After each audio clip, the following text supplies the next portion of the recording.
ਪਾਕਿਸਤਾਨ 'ਚ ਪੰਜਾਬੀ ਕਾਂਫਰੰਸਾਂ ਦੇ ਸਭ ਤੋਂ ਵੱਡੇ ਨੈਟਵਰਕ ਪੰਜਾਬੀ ਨੈਸ਼ਨਲਿਸਟ ਫੋਰਮ ਵੱਲੋਂ ਜੀ ਆਇਆਂ ਨੂੰ। यूपीसीपी ਦੇ ਉਰਦੂ ਬੋਲਣ ਵਾਲੇ ਪਾਕਿਸਤਾਨ ਤੇ ਕਿਉਂ ਕਾਬਜ਼ ਹੋਏ? ਬ੍ਰਿਟਿਸ਼ ਇੰਡੀਆ ਦੇ ਮੁਸਲਿਮ ਅਕਸਰਤੀ ਸੂਬੇ ਪੰਜਾਬ, ਸਿੰਧ, ਬਲੋਚਿਸਤਾਨ, ਸ਼ਮਾਲ ਮਗਰਬੀ ਫਰੰਟੀਅਰ ਸੂਬਾ ਜਾਂ ਸਰਹੱਦ ਜਨੂਬੀ 2010 ਤੋਂ ਖੈਬਰ ਪਖਤੂਨਖਵਾ ਆਖਿਆ ਜਾਂਦਾ ਹੈ ਤੇ ਮਸ਼ਰਕੀ ਬੰਗਾਲ ਦੇ ਮੁਸਲਮਾਨ ਦੀ ਤਰਫੋਂ 1937 ਦੇ ਵਿੱਚ ਇੰਤਖਾਬਾਤ 'ਚ ਜਮਹੂਰੀਅਤ ਨੂੰ ਇੱਕ ਖਤਰੇ ਦੇ ਤੌਰ ਤੇ ਨਹੀਂ ਵੇਖਿਆ ਗਿਆ। ਲੇਕਿਨ ਸੈਂਟਰਲ ਬ੍ਰਿਟਿਸ਼ ਇੰਡੀਆ ਦੇ ਉਰਦੂ ਬੋਲਣ ਵਾਲੇ ਮੁਸਲਮਾਨ ਆਪਣੇ ਸੂਬੇ ਦੇ ਵਿੱਚ ਅਕਲੀਅਤ 'ਚ ਹੈ।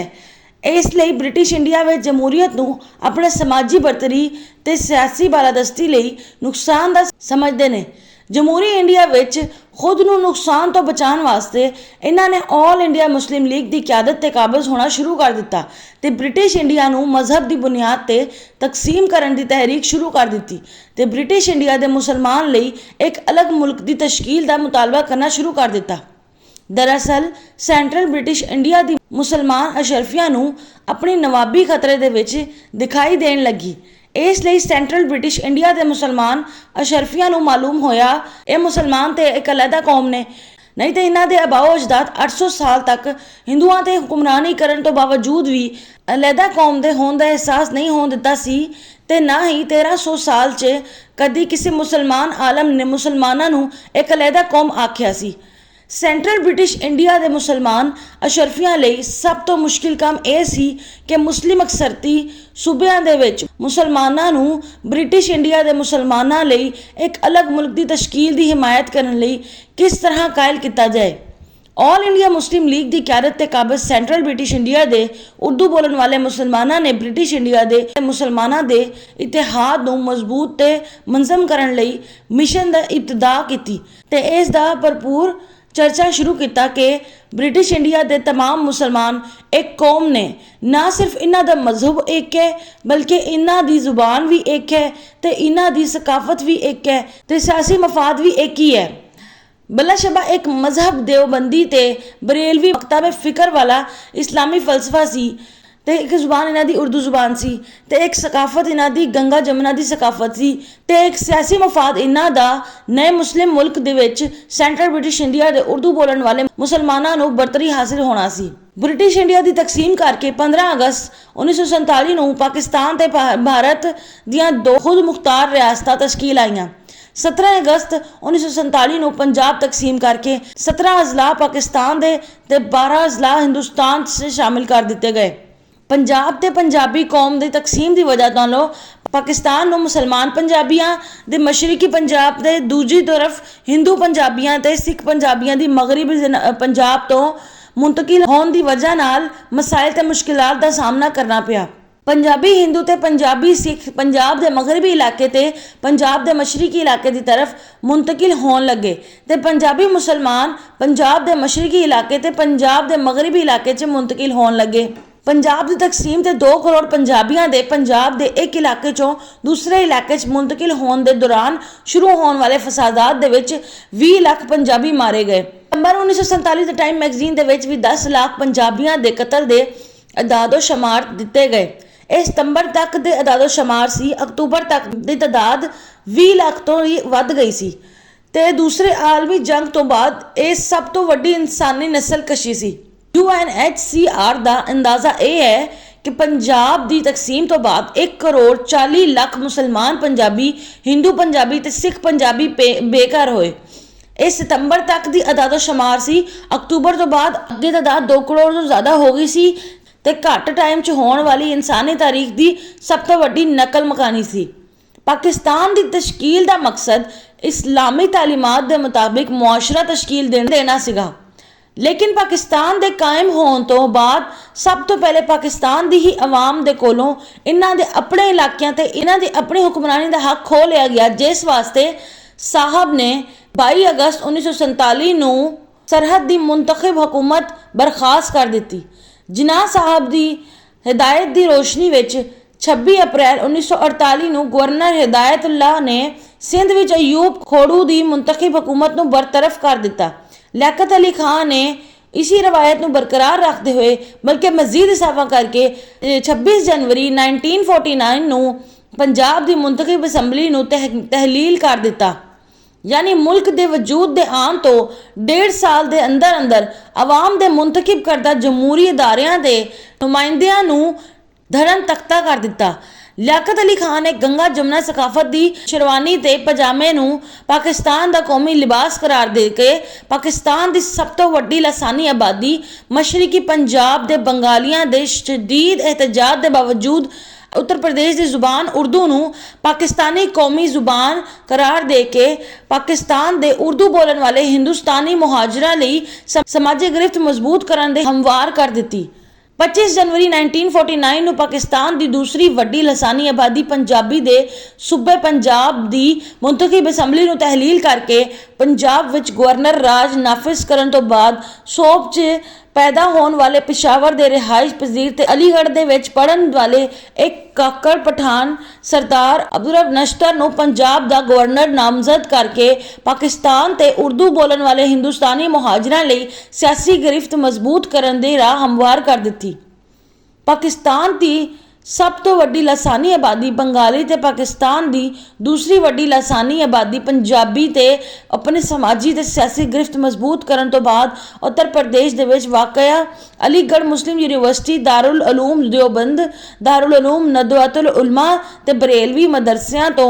फारिगुल तहसील उर्दू बोलन वाले हिंदुस्तानी मुसलमानों लई के पाकिस्तान दे हुकूमत ब्यूरोक्रेसी सियासत सहाफत ते काबज करवा के पाकिस्तान च उर्दू बोलन वाले हिंदुस्तानी मुहाजिरां दी इंतजामी गिरफ्त मजबूत करन दी राह हमवार कर दिती। लिहाजा उर्दू बोलन वाले हिंदुस्तानी मुहाजिरां दी पाकिस्तान दे विच सियासी समाजी इंतजामी गिरफ्त मजबूत होने की वजह नाल पाकिस्तान की हुकूमत के इदारियां विच पाकिस्तान की सियासत ते पाकिस्तान की सहाफत ते दारुल उलूम देवबंद दारुल उलूम नदवतुल उलमा ते बरेलवी मदरसियां तो फारिगुल तहसील UPCP दे सरकारी मुलाजिम अफसरान ते क्लर्कां सियासतदानां ते सियासी वर्करां दानश्वरां ते तज्जिया निगारां दी अक्सरियत दा गलबा हो गया। UPCP ते उर्दू बोलन वाले हिंदुस्तानी मुसलमानां नूं पाकिस्तान लई इस वक्त दे वजीर आजम लियाकत अली खान की साजिश ते लसानी तरजीह सी कि जदों मुल्क मुआशी तौर ते संभल रहा सी पाकिस्तान नूं बनाउण लई कीती जाण वाली पंजाब की तकसीम की वजह दे नाल मगरबी पंजाब तो नकल मकानी करन वाले हिंदू पंजाबियां ते सिख पंजाबियां ते मशरकी पंजाब तो नकल मकानी करन वाले मुसलमान पंजाबियां की आबादकारी लई 1950 दे विच कीते जाण वाले लियाकत नेहरू एक्ट दे आड़ लैके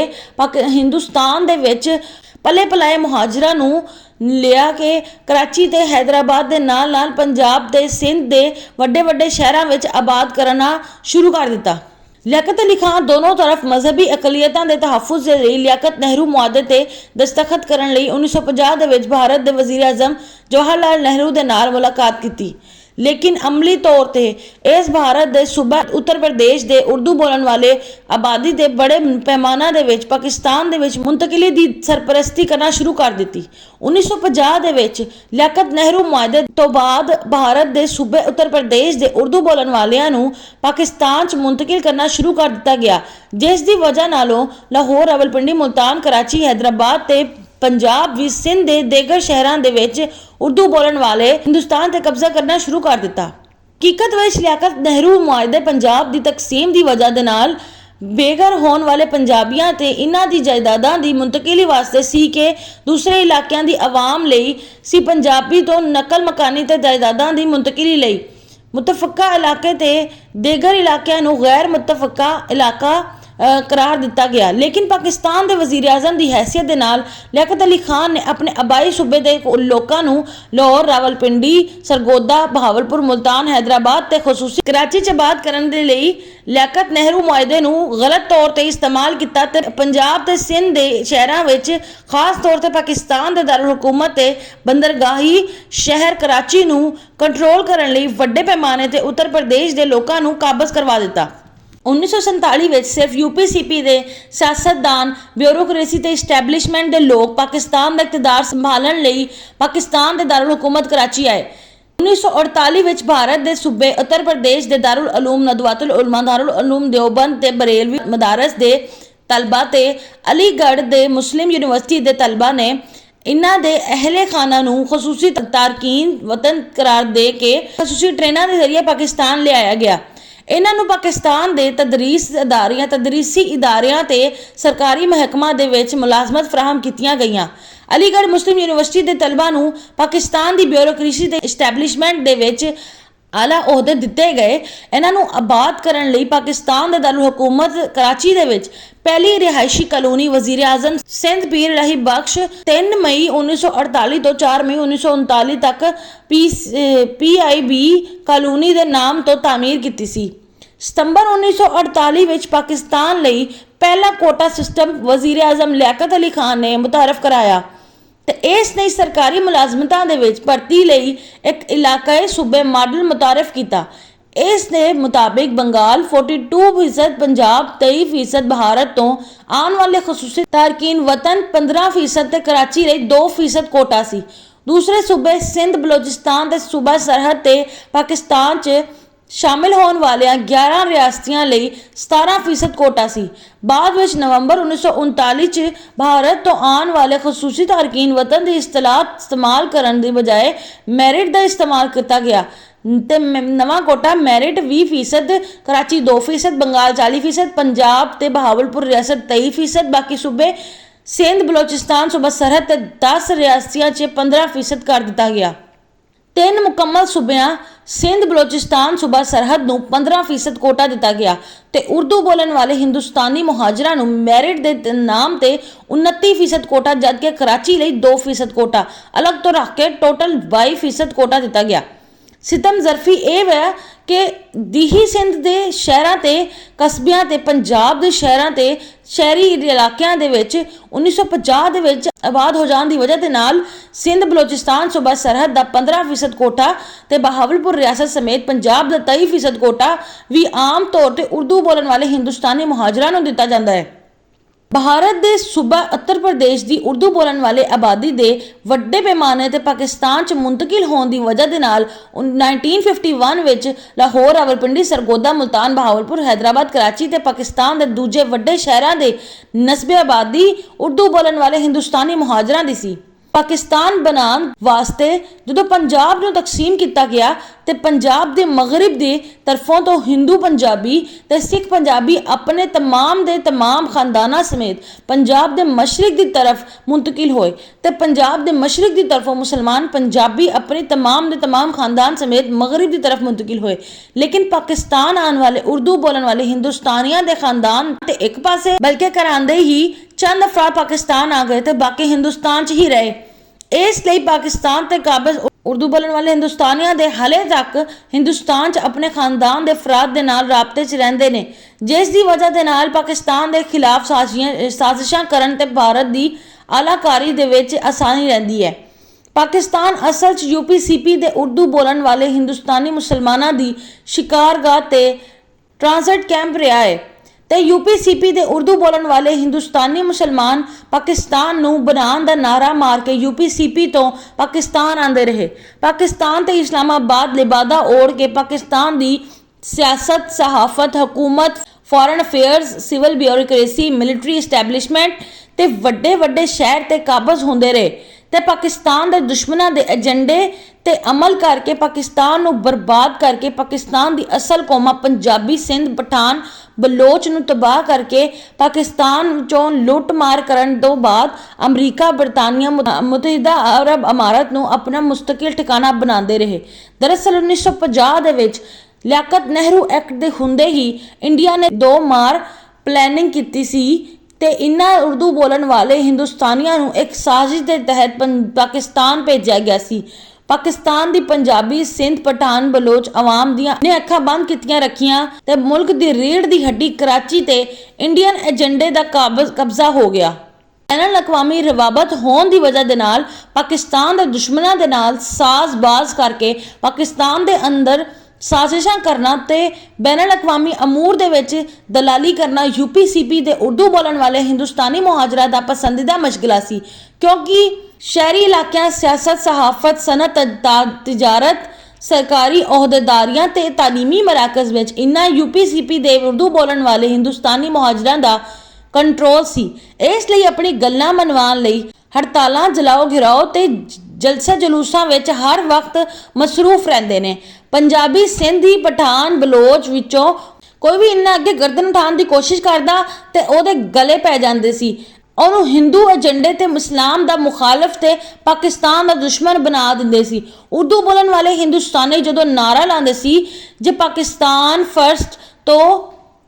ਇਸ ਤੋਂ ਮੁਰਾਦ ਸਿਰਫ ਕਰਾਚੀ ਹੁੰਦਾ ਸੀ। ਪਾਕਿਸਤਾਨ ਦੀ ਅਸਲ ਕੌਮਾਂ ਪੰਜਾਬੀ ਸਿੰਧੀ ਪਠਾਨ ਬਲੋਚ ਦੇ ਇਲਾਕੇ ਤੇ ਪੰਜਾਬ ਦੇ ਇਲਾਕੇ ਦੀ ਸਿੰਧ ਦੇ ਇਲਾਕੇ ਤੇ ਬਲੋਚਿਸਤਾਨ ਨਹੀਂ ਹੁੰਦਾ ਸੀ। ਇਹਨਾਂ ਨਾਲ UP-CP ਦੇ ਉਰਦੂ ਬੋਲਣ ਵਾਲੇ ਹਿੰਦੁਸਤਾਨੀ ਮੁਹਾਜਰਾਂ ਨੂੰ ਕੋਈ ਦਿਲਚਸਪੀ ਨਹੀਂ ਸੀ ਤੇ ਉਰਦੂ ਬੋਲਣ ਵਾਲੇ ਹਿੰਦੁਸਤਾਨੀ ਜਦੋਂ ਨਾਰਾ ਲਾਉਂਦੇ ਸੀ ਕਿ ਕਰਾਚੀ ਵਾਲੇ ਤੋਂ ਇਸ ਤੋਂ ਮੁਰਾਦ ਸਿਰਫ ਕਰਾਚੀ ਦੇ ਉਰਦੂ ਬੋਲਣ ਵਾਲੇ ਹਿੰਦੁਸਤਾਨੀ ਮੁਹਾਜਰ ਹੁੰਦੇ ਸੀ, ਨਾ ਕਿ ਕਰਾਚੀ 'ਚ ਰਹਿਣ ਵਾਲੇ ਪੰਜਾਬੀ ਸਿੰਧੀ ਪਠਾਨ ਬਲੋਚ ਵੀ, ਜਿਨ੍ਹਾਂ ਦੇ ਨਾਲ UP-CP ਦੇ ਉਰਦੂ ਬੋਲਣ ਵਾਲੇ ਹਿੰਦੁਸਤਾਨੀ ਮੁਹਾਜਰਾਂ ਨੂੰ ਕੋਈ ਦਿਲਚਸਪੀ ਨਹੀਂ ਸੀ। ਉਰਦੂ ਬੋਲਣ ਵਾਲੇ ਹਿੰਦੁਸਤਾਨੀ ਜਦੋਂ ਨਾਰਾ ਲਾਉਂਦੇ ਸੀ ਕਿ ਪਾਕਿਸਤਾਨ ਨੂੰ ਫਰੋਗ ਦਿੱਤਾ ਜਾਏ ਤਾਂ ਉਸ ਤੋਂ ਮੁਰਾਦ ਉਰਦੂ ਜ਼ੁਬਾਨ UP-CP ਦੀ ਤਹਿਜ਼ੀਬ ਤੇ ਗੰਗਾ ਜਮਨਾ ਦੀ ਸਕਾਫਤ ਸੀ ਕਿ ਪੰਜਾਬੀ ਸਿੰਧੀ ਪਠਾਨ ਬਲੋਚ ਦੀ ਜ਼ੁਬਾਨ ਤਹਿਜ਼ੀਬ ਤੇ ਸਕਾਫਤ ਵੀ, ਜਿਸ ਦੇ ਵਿੱਚ UP-CP ਦੇ ਉਰਦੂ ਬੋਲਣ ਵਾਲੇ ਹਿੰਦੁਸਤਾਨੀ ਮੁਹਾਜਰਾਂ ਨੂੰ ਕੋਈ ਦਿਲਚਸਪੀ ਨਹੀਂ ਸੀ। UP-CP ਦੇ ਉਰਦੂ ਬੋਲਣ ਵਾਲੇ ਹਿੰਦੁਸਤਾਨੀ ਮੁਹਾਜਰ ਪਾਕਿਸਤਾਨ ਦੀ ਸਲਾਮਤੀ ਲਈ ਸਭ ਤੋਂ ਵੱਡਾ ਖਤਰਾ ਨੇ, ਕਿਉਂਕਿ ਉਰਦੂ ਬੋਲਣ ਵਾਲੇ ਹਿੰਦੁਸਤਾਨੀ ਮੁਹਾਜਰਾਂ ਦਾ ਕੰਮ ਪਾਕਿਸਤਾਨ ਦੇ ਬਣਨ ਤੋਂ ਲੈ ਕੇ ਹੀ ਅਮਰੀਕਾ, ਬਰਤਾਨੀਆ ਤੇ ਹਿੰਦੁਸਤਾਨ ਦੇ ਦਲਾਲੀ ਕਰਨਾ ਰਿਹਾ ਹੈ ਤੇ ਹੁਣ ਵੀ ਕਰ ਰਹੇ ਨੇ, ਜਦਕਿ ਇਸਲਾਮ ਨੇ ਇਸ ਪਾਕਿਸਤਾਨ ਦੇ ਨਾਰੇ ਲਾ ਕੇ ਪੰਜਾਬ ਤੇ ਪੰਜਾਬੀ ਕੌਮ ਨੂੰ ਬੇਵਕੂਫ ਬਣਾ ਰਹੇ ਹੈ। ਹਾਲਾਂਕਿ ਨਾ ਕਿ ਇਸਲਾਮੀ ਤਾਲੀਮਾਤ ਤੇ ਅਮਲ ਕਰਦੇ ਨੇ ਤੇ ਨਾ ਪਾਕਿਸਤਾਨ ਦੀ ਤਾਮੀਰ, ਤਰੱਕੀ, ਖੁਸ਼ਹਾਲੀ ਤੇ ਸਲਾਮਤੀ ਦੇ ਵਿੱਚ ਕੋਈ ਦਿਲਚਸਪੀ ਰੱਖਦੇ ਨੇ।